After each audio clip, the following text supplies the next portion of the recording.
Hello students, last class में हम asexual method of reproductions complete कर चुके हैं और आज की क्लास में हम पढ़ेंगे सेक्सुअल रिप्रोडक्शन और उसकी शुरुआत हम सबसे पहले करेंगे सेक्सुअल रिप्रोडक्शन इन प्लांट से। Is it okay?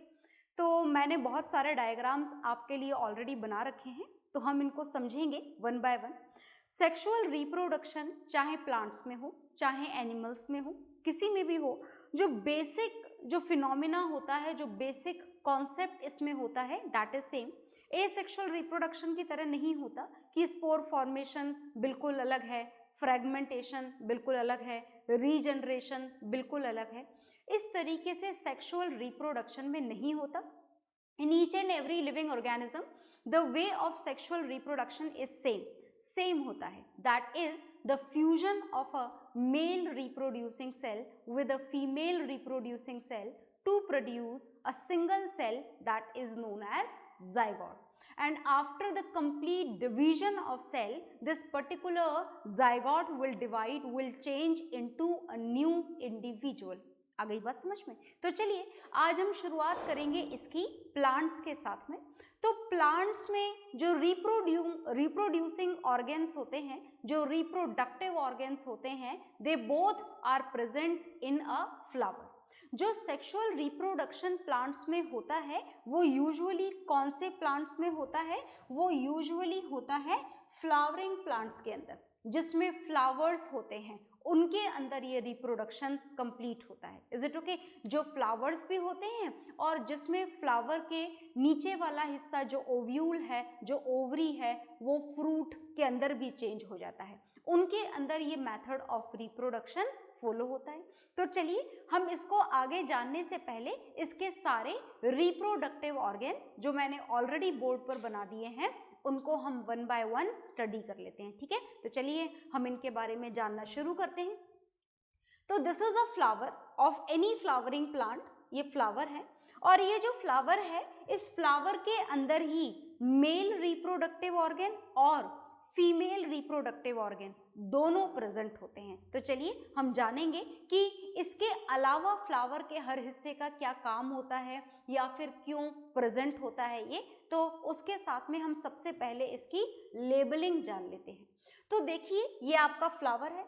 This is the stem of the flower through which we can hold it, जिससे आप फ्लावर को पकड़ते हो, and this is known as flower stem. Okay, इस फ्लावर स्टेम के बाद में बात आती है जिसपे सारी ये ग्रीन लीव्स और ये फ्लावर की कलरफुल पेटल्स ये सब जिस पे टिकी हुई होती हैं, ये होता है वो हिस्सा।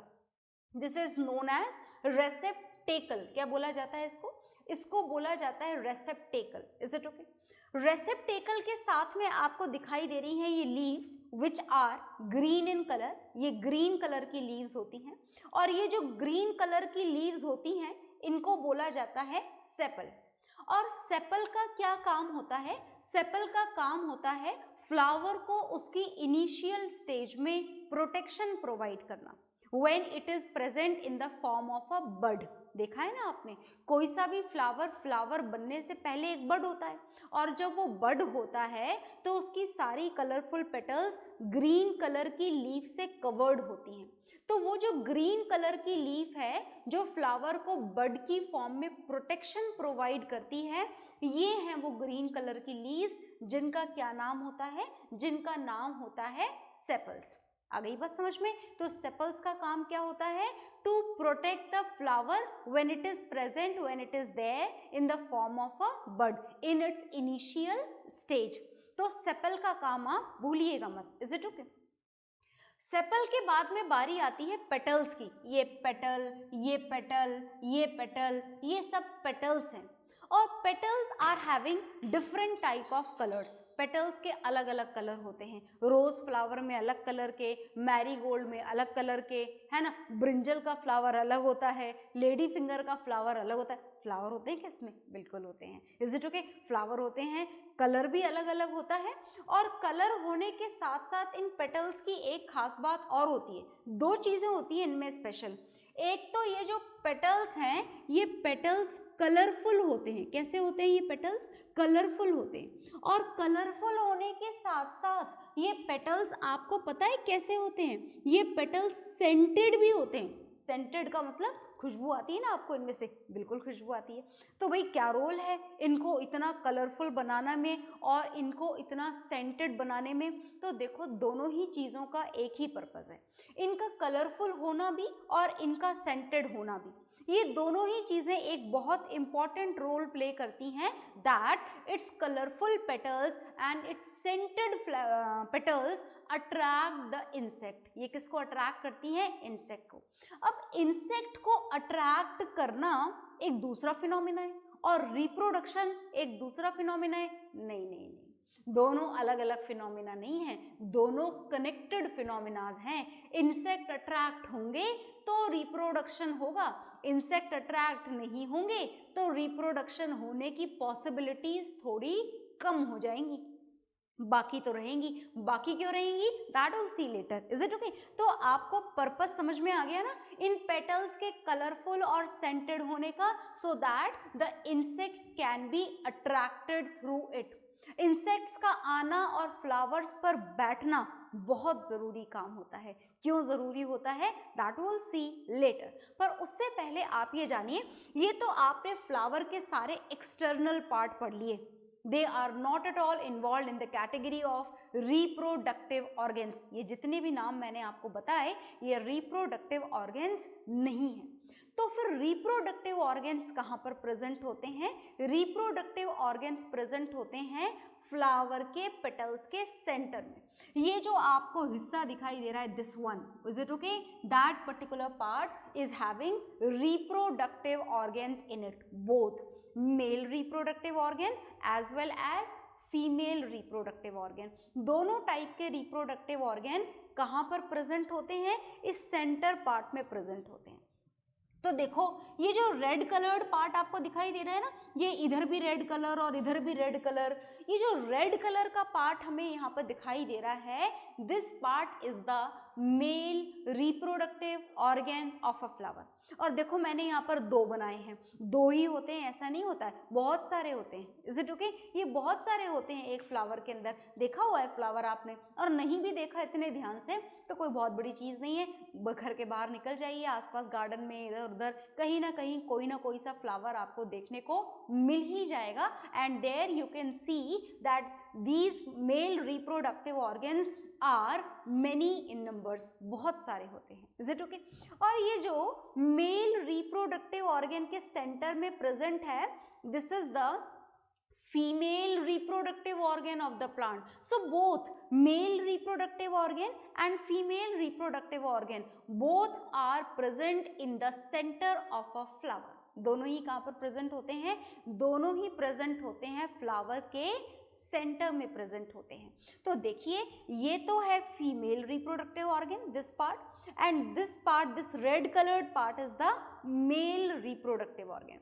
अगर नॉर्मल हम देखना चाहें, ये नीचे वाला अलग, ये ऊपर वाला अलग, ये ऊपर वाला अलग, ये बीच वाला अलग, ये नीचे वाला अलग, इन सारे अलग अलग अलग हिस्सों को अगर हम छोड़ दें और कॉमनली इनका नाम जानना चाहें, then this complete male part of the flower is known as stamen. इसको क्या बोला जाता है? इसको स्टेमन बोला जाता है। The complete male reproductive organ of a flower is known as stamen. क्या बोला जाता है इसको? Stamen. And similarly this centrally located part which is known as female reproductive organ, इसका भी ऊपर वाला हिस्सा अलग, बीच वाला अलग, नीचे वाला अलग, नीचे के अंदर वाला अलग, होते तो हैं बहुत सारे अलग अलग हिस्से।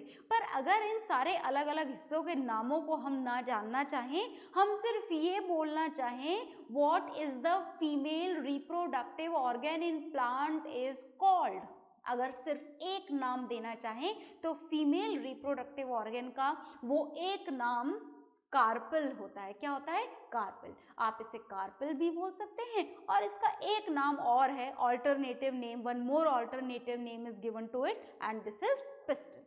So the female reproductive organ in plant is known as either carpel or pistil, and the male reproductive organ in plant is known as stem. So the complete flower is there in front of you. But now we want to know what is the lower part of male reproductive organ, what is the upper part of the male reproductive organ, where the male reproducing cells are produced in it, कहाँ पर produce होती हैं। तो उसके लिए हमने ये detail में मेल रिप्रोडक्टिव पार्ट यहाँ बना रखा है। इस पूरे हिस्से का नाम अगर आप लिखना चाहें तो स्टेमन लिख सकते हैं, मैंने नहीं लिखा है, आप बिल्कुल लिखें, इसका डेफिनेटली लिखें। और देखिएगा ध्यान से, इसका ये जो लोअर स्टेम लाइक स्ट्रक्चर आपको दिखाई दे रहा है, this lower stem like structure is known as filament. क्या नाम होता है इसका? इसका नाम होता है फिलामेंट। और ये ऊपर वाला हिस्सा जो आपको दिखाई दे रहा है, इसे हम बोलते हैं एंथर। क्या बोलते हैं इस अपर स्वॉलन स्ट्रक्चर को? इस अपर स्वॉलन स्ट्रक्चर को बोला जाता है एंथर। और इस एंथर का काम होता है यहाँ पर मेल रिप्रोड्यूसिंग सेल्स को प्रोड्यूस करना। मेल जर्म सेल भी बोल सकते हैं, मेल गैमेट्स भी बोल सकते हैं, मेल रिप्रोड्यूसिंग सेल्स भी बोल सकते हैं। और ये देखो, ये पॉलन ग्रेन्स हैं, they are having the male reproducing cells. तो which part of the stamen is going to reproduce this male reproducing cell? Not reproduce, produce बोलेंगे हम। So this is anther, and this complete pollen grain, anther, filament, this complete male reproductive part of the plant is known as stamen। क्या बोला जाता है इसको? stamen बोला जाता है। And now come to the female reproductive part. This is the female reproductive organ. This is combinedly stigma, style, ovary, ovule, female gamete, everything combinedly can be known as either carpel or pistil। आप चाहो तो इसको carpel बोलो, और आपको carpel नहीं बोलना है, भूल जाते हो तो पिस्टल बोलो, जो मर्जी आए वो बोलो, पर इन दोनों के अलावा कुछ और नहीं। Is it okay? चलिए सुनिएगा ध्यान से। तो अब इसके भी अलग अलग पार्ट है। This upper most part of this part is known as stigma. इस स्टिग्मा के साथ में इस ये जो ट्यूब्यूलर लाइक स्ट्रक्चर है, this is known as style, and this complete part is known as ovary. इस ओवरी के अंदर प्रेजेंट है ये ओव्यूल, और ओव्यूल के अंदर प्रेजेंट है ये फीमेल रिप्रोड्यूसिंग सेल, जिसे फीमेल गैमेट्स भी बोला जाता है, और इसे ओवा भी बोला जाता है। Is it okay? So this is the complete reproductive organ of a flower। पूरा का पूरा बना दिया है फुल डिटेल में, आप इसे नोट डाउन कर लीजिए, क्योंकि हमें इसके बारे में और भी बहुत कुछ जानना है। ठीक है, तो नोट इट डाउन।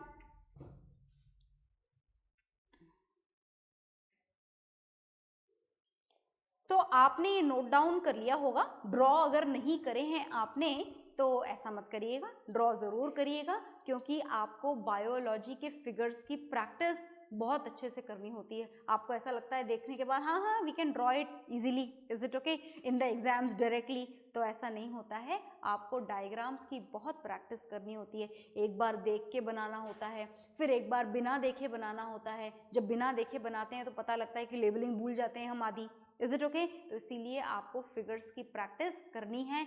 एक बार देख के बनाने हैं, एक बार बिना देखे भी बनाने हैं, इज इट ओके, दोनों काम करने हैं। तो चलिए देखिएगा ध्यान से। अब देखिए, आपने फ्लावर के सारे हिस्से समझ लिए हैं।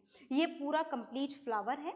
इन this central part both of the reproductive organs are located, male reproductive organ as well as female reproductive organ. This is the male part only. In this pollen grain is having the male reproducing cell, and this is the female part, which is also known as carpel or pistil. And here in this ovary, inside the ovule, a female reproducing cell, which is also known as ovule, that is located here। आ गई बात समझ में इतनी? तो इतनी बात समझने के बाद में क्या हमारा जो फ्लावर के अंदर जो रिप्रोडक्शन वाला टॉपिक है वो कंप्लीट हो गया? नहीं, कहाँ कंप्लीट हुआ। कंप्लीट होने के लिए क्या करना पड़ेगा? फ्यूजन करना पड़ेगा। किसका? मेल रिप्रोड्यूसिंग सेल का फीमेल रिप्रोड्यूसिंग सेल के साथ में। तो मेल रिप्रोड्यूसिंग सेल तो यहाँ है, फीमेल रिप्रोड्यूसिंग सेल यहाँ है। अगर फ्लावर में देखें तो यहाँ मेल रिप्रोड्यूसिंग सेल है और यहाँ ये मेल रिप्रोड्यूसिंग सेल्स हैं और यहाँ पर इस ओवरी के अंदर, ओव्यूल के अंदर ये फीमेल रिप्रोड्यूसिंग सेल है। Is it okay? तो सबसे पहला काम ये है कि इन दोनों का फ्यूजन हो। Is it okay? और इन दोनों के फ्यूजन के लिए जरूरी है कि ये एक दूसरे के पास आए। तो पास कैसे आएंगे? सुनिएगा ध्यान से। पास आने के लिए सबसे पहले जरूरी है कि ये पॉलन ग्रेन यहाँ से टूटे और टूट करके इस स्टिग्मा पर गिरे। आई बात समझ में? किसको टूटना है? इस पॉलन ग्रेन को। कहां पर गिरना है? स्टिग्मा के ऊपर गिरना है। एंड दिस पर्टिकुलर प्रोसेस, अब मैं इस फिगर को यहाँ से रफ करने जा रही हूँ। आई होप आपने ड्रॉ कर लिया होगा। काम मैंने आपको समझा दिया है, सिर्फ ये फर्स्ट वाला अभी हम रफ कर देते हैं।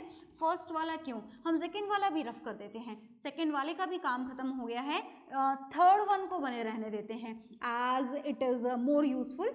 अभी इसके बारे में हमें जानना बाकी है। तो अभी तो हमने सिर्फ प्लांट्स के रिप्रोडक्टिव ऑर्गेन्स जाने हैं।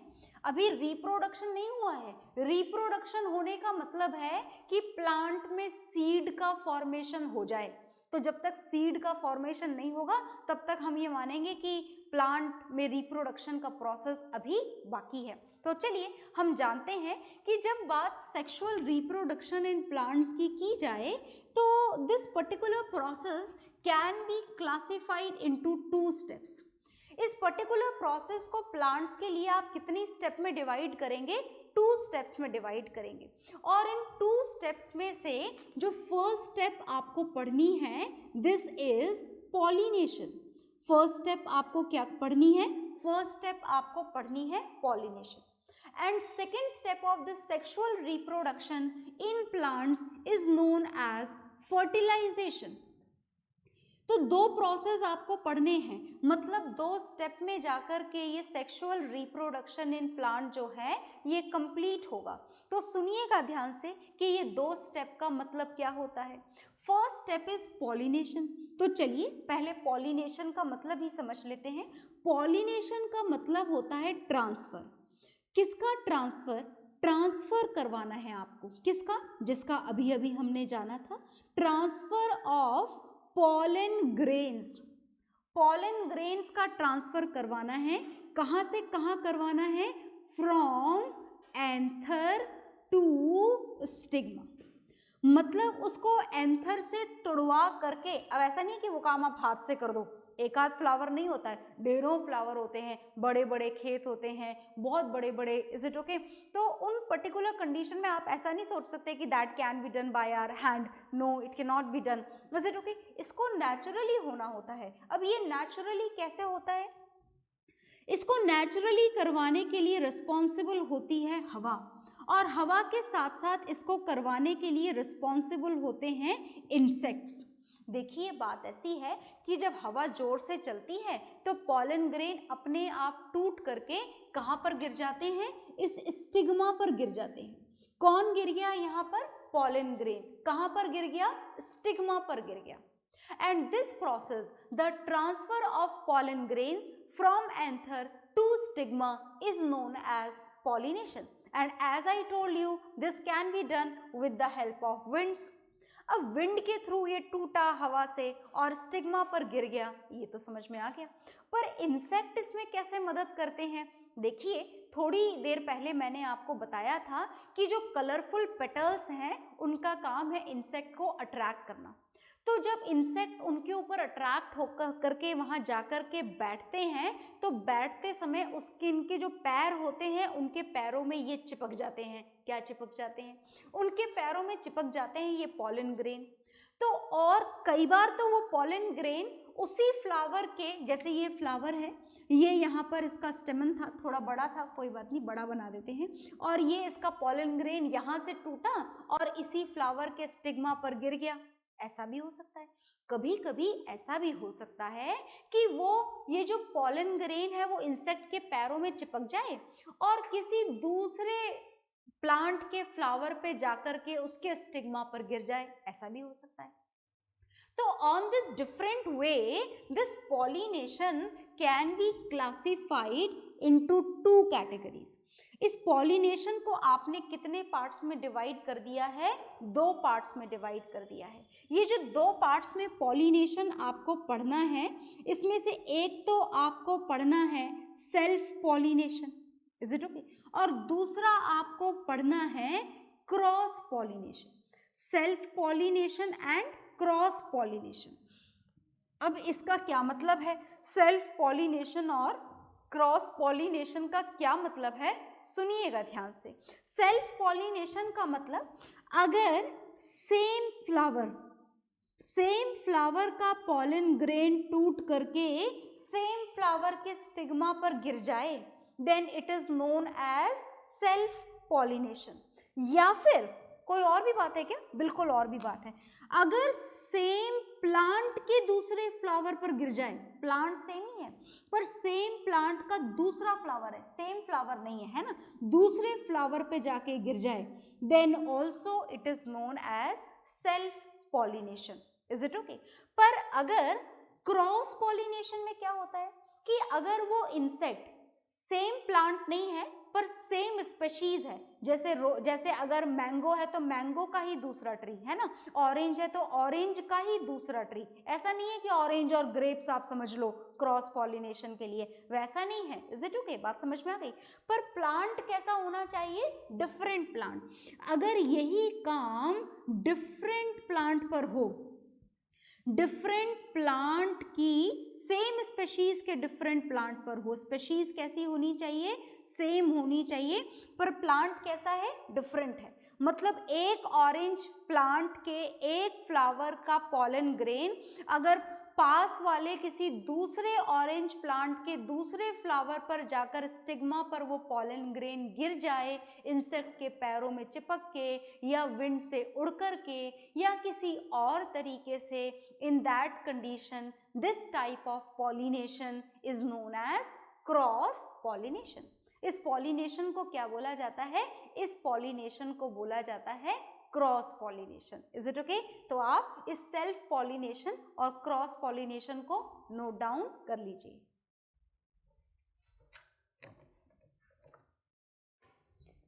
हाँ जी, तो आपने ये सेल्फ पॉलिनेशन और क्रॉस पॉलिनेशन नोट डाउन कर लिया होगा। अब पॉलिनेशन तो हो गया है ना, स्टिग्मा पर आकर गिर गया। कौन स्टिग्मा पर आकर गिर गया? स्टिग्मा पर आकर के गिरा पॉलन ग्रेन, ठीक है ना। तो स्टिग्मा पर आकर जो पॉलन ग्रेन गिरा, अब इस पॉलन ग्रेन का क्या होगा? देखिएगा ध्यान से। अब सेकंड स्टेप होगी, और सेकंड स्टेप क्या है? सेकंड स्टेप है फर्टिलाइजेशन, इज इट ओके। तो फर्टिलाइजेशन होने के लिए जो काम होना था वो हो गया क्या? क्या male reproducing cell female reproducing cell तक पहुंच चुकी है? नहीं पहुंची है, अभी पहुंचना बाकी है। तो सुनिएगा ध्यान से, देखिए यहाँ तक तो पहुंच चुकी है। अब यहाँ तक पहुंचते ही ये जो स्टाइल है, इस स्टाइल में अचानक से सडनली ये ट्यूब डेवलप हो जाती है। अचानक होती है, पहले से नहीं होती है प्लांट के अंदर। याद रखिएगा इस ट्यूब का नाम, जो ऐसे सडनली डेवलप हो जाती है। अब इसका काम हमारा खत्म हो चुका है, अब हमारे किसी काम का नहीं, इसको हटा देते हैं। Look here, then what would happen? तो ये जो ट्यूब अचानक से डेवलप हुई है, इसमें ऐसे लुढ़कते लुढ़कते ही आ जाता है। कौन आ रहा है? ये पॉलन ग्रेन। और since this tube is developed to carry this pollen grain from stigma to this ovary, therefore this tube is known as pollen tube। क्या बोला जाता है इस ट्यूब को? इस ट्यूब को बोला जाता है pollen tube। आई बात समझ में? ये पॉलन ट्यूब इसकी तरफ अट्रैक्ट हो के ये यहाँ से यहाँ, ये यहाँ से यहाँ पहुँच जाती है। ये पॉलन ट्यूब यहाँ से यहाँ लेकर पहुँच गई है। क्या लेकर पहुँची है? Pollen grain. पॉलन ग्रेन क्या है? Male reproducing cells. और जैसे ही यहाँ ओव्यूल के अंदर तक ये पहुँचती है, ये पॉलन ट्यूब यहाँ से रप्चर हो जाती है, और रप्चर होने के बाद में ये दोनों जो हैं मेल रिप्रोड्यूसिंग सेल और फीमेल रिप्रोड्यूसिंग सेल का क्या हो जाता है? फ्यूजन हो जाता है and after this fusion what will be formed a zygote. किसका फॉर्मेशन हो जाएगा? जाइगोट का फॉर्मेशन हो जाएगा which will change into a seed. तो यहाँ पर फॉर्मेशन हुआ, इस ओव्यूल के अंदर फॉर्मेशन हुआ, किसका फॉर्मेशन हुआ? सीड का फॉर्मेशन हो गया. Is it okay? आ गई बात समझ में? और मतलब जो रिप्रोडक्शन था वो क्या हो चुका है? कंप्लीट हो चुका है. और इस सीड को प्रोटेक्ट करने के लिए जो इसके बाहर वाली आउटर मोस्ट लेयर आपको दिखाई दे रही है दैट इज ओवरी. ये ओवरी किसमें चेंज हो जाती है? ये ओवरी चेंज हो जाती है पूरी की पूरी फ्रूट में. बाकी जितनी भी चीज़ें थी, जो ग्रीन कलर की लीव्स सेपल्स थी, जो कलरफुल पेटल्स थी, जो पॉलन ग्रेन्स थे, उन सब का काम आप खत्म हो चुका है. तो वो अपने आप प्लांट के फ्लावर में से अपने आप क्या हो जाते हैं? रिमूव हो जाते हैं. बच जाता है फ्रूट जो किससे बना है? ओवरी से. और ओवरी के अंदर प्रोटेक्टेड रहता है आपके न्यू बेबी प्लांट का सीड. आ गई बात समझ में? तो whatever is there on the board just note it down. Okay.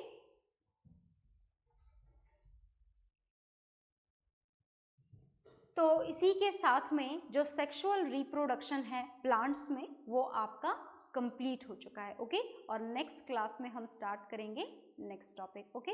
Bye everyone.